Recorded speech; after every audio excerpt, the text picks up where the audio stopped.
lads, how are we all today? Hope you're very well.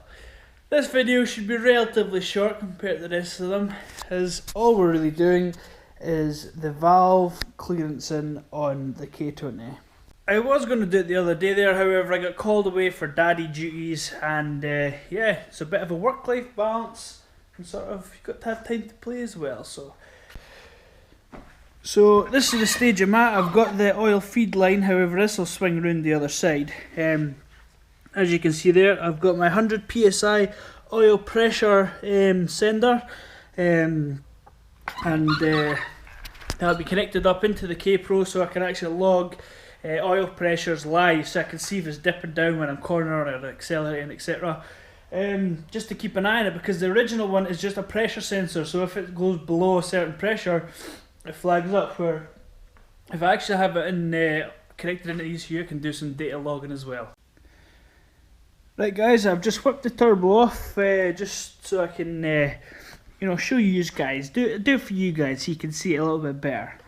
So basically we have our two cams, obviously we have our inlet and we have an exhaust. This one has a 50 degrees VTC angle cam, so it can change its cam angle depending on you know, the tune that I need. Basically the more VTC you give, the more overlap you get. Overlap can be good for mile per gallon, etc., because you get a bit of scavenging, a little bit of EGR part throttle, but under boost, especially if you've got high back pressure in the back end, you're going to want to knock that back for your maximum power. But when I get into mapping this thing, I'll be telling you all you guys my experiences with VTC angle tuning. As you can see, we've got piston 1, 2, 3 and 4, inlet and exhaust. Now these 2 points here, these 2 dots, it might be hard to see in this camera, that indicates that the piston 1 is at TDC. Another way of being able to tell is, see these lobes here, basically this one is pointing up at a 45 degree angle and this one's pointing at a 45 degree angle.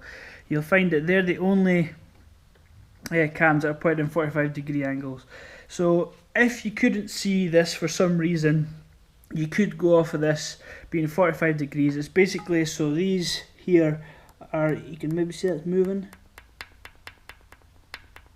Yes. So that means the cam isn't actually pushing down on any of the valves. Now for valve clearance in itself, I've always been told that a chappy engine is a happy engine. So these are designed to have a bit of clearance on them. If you don't have enough clearance, you can actually hold your valve open very slightly, which would lower your compression and you wouldn't get very good sort of performance from your engine. It can also be quite hard to start the car when it's hot if you have super tight clearances. Basically on the intake cam, you want to have 0.21 to 0.25 millimeters of play. I say play, I've got the gauges, I'll show you in a second. And on the exhaust side, you want to have 0.28 to 0.32 millimeters. Exhaust side obviously has a little bit more clearance, as it's going to be, the valves are going to be a lot hotter, so you need to have a wee bit slacker clearance there, so when it does all warm up, it's all nice and tight. What I'm doing now is I'm using my feeler gauge. Again, I work in millimeters, some people might be inches, so you might have to convert these. So basically you have your lifter here, an adjustable screw in the top. You can see the movement there. What you want to do is you want to put in the bottom half of the adjuster, you put this feeler gauge in and you want to be able to feel a sort of resistance.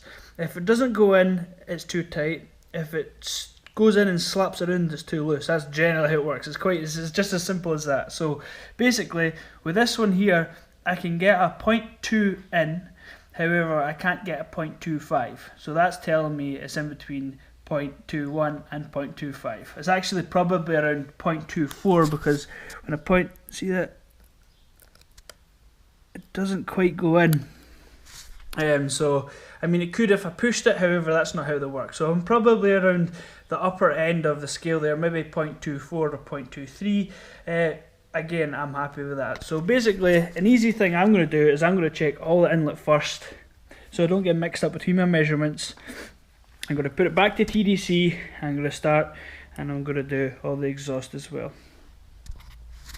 Hopefully some of these actually aren't in spec, and then I'd actually show you how to adjust it. Okay, so now 19mm on the main pulley, and I'll move these round till the arrows are pointing in opposite directions, which is about there. And you should see number 3 should be, yeah, as you see, 45s. So I'll check that, and we'll go from there. And I think from number 3, if I mind right, I think it goes back to 2 and then 4. But we'll see in a wee minute. Hey, so I don't know if you can see in this GoPro, that is 0.25. And this one, look at that, slack. So basically what I'm going to do here is I'm going to take this nut, I'm going to crack it off, put the feeler gauge in, screw the actual screw, the insert screw down onto the feeler gauge, nip it up, and then test it again. So I now adjusted that one. It was a bit of a nightmare to show you because when I go nice and close it's very hard for you guys to see exactly what's going on. I've put these now facing down the way, and it's actually number 4 that is a TDC.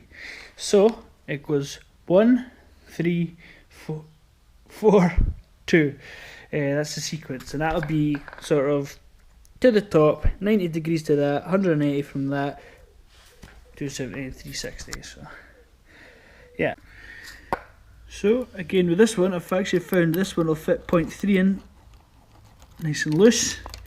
So again, like I say, you crack off that top nut there, and you lose your screwdriver. There she is. So basically, I look for 0.25. So that's sort of this measurement I want. I want the upper end of the scale. See, look at that, just falls in and out there, which I don't want. I've cracked off the nut, and now I just adjust the screw so it nips up there. Then I'll lock off the lock nut. Again, I can't do it with 2 hands, so I'll lock off the nut at the top, and when that's done I'll check again, and hopefully it's down to 0.25. So now I'm back to the start on cylinder 1. These here I want to set between 0.28 and 0.32. I actually would like them at 0.32, the looser side. Again, I like the sound of a chappy engine's a happy engine. But look at that. That one's solid, and that is 0.3. So I'd like it so this kind of went in without resistance, and I'd be happy with that.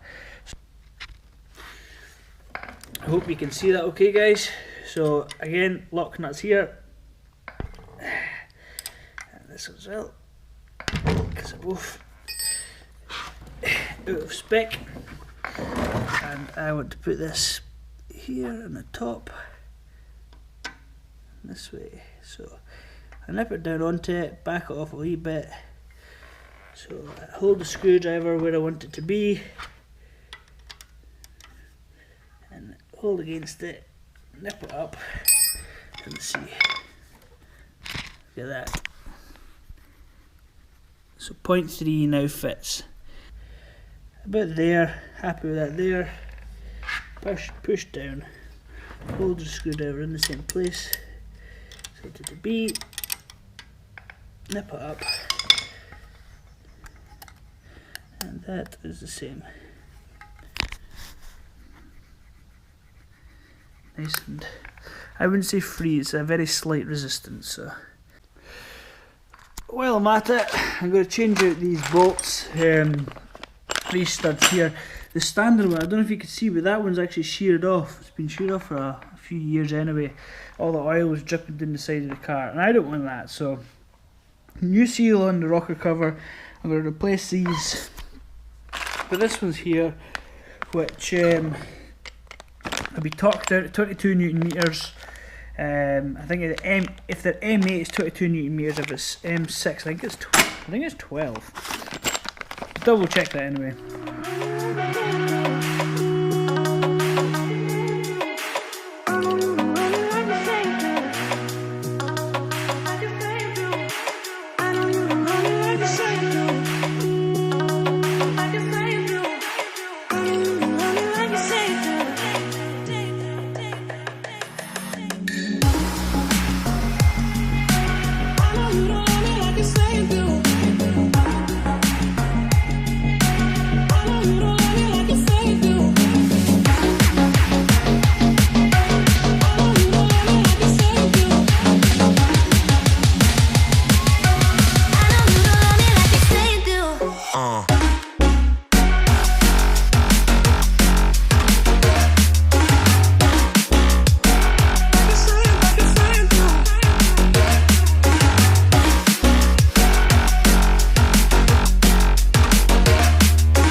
you go, rocker cover's back on, and you can see the new pieces in there.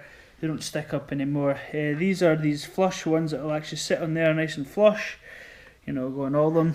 To seal up, they normally come with these black O-rings. However, I've got some nice Viton oil seals here, which I think I would prefer to use. So I'm going to stick these on there, and basically when they're on there, push down, and they push down one of these bolts in the top and seal it down. And guys, there we have it, all assembled again, raring to go. I forgot to say as well, but see on these little corners here, this one here and this one here, just put a little dab of Honda Bond in the corners just because the gasket doesn't quite get in there and it can't. Right guys, well thanks for coming along and watching the video. Again, it's another one. It's one of them jobs that just kind of need to be done. There's nothing too exciting, but I thought I'll video it all anyway because it's good for myself to look back and see what I've done wrong. But anyway guys, yeah, we'll catch you in the next video. See you later.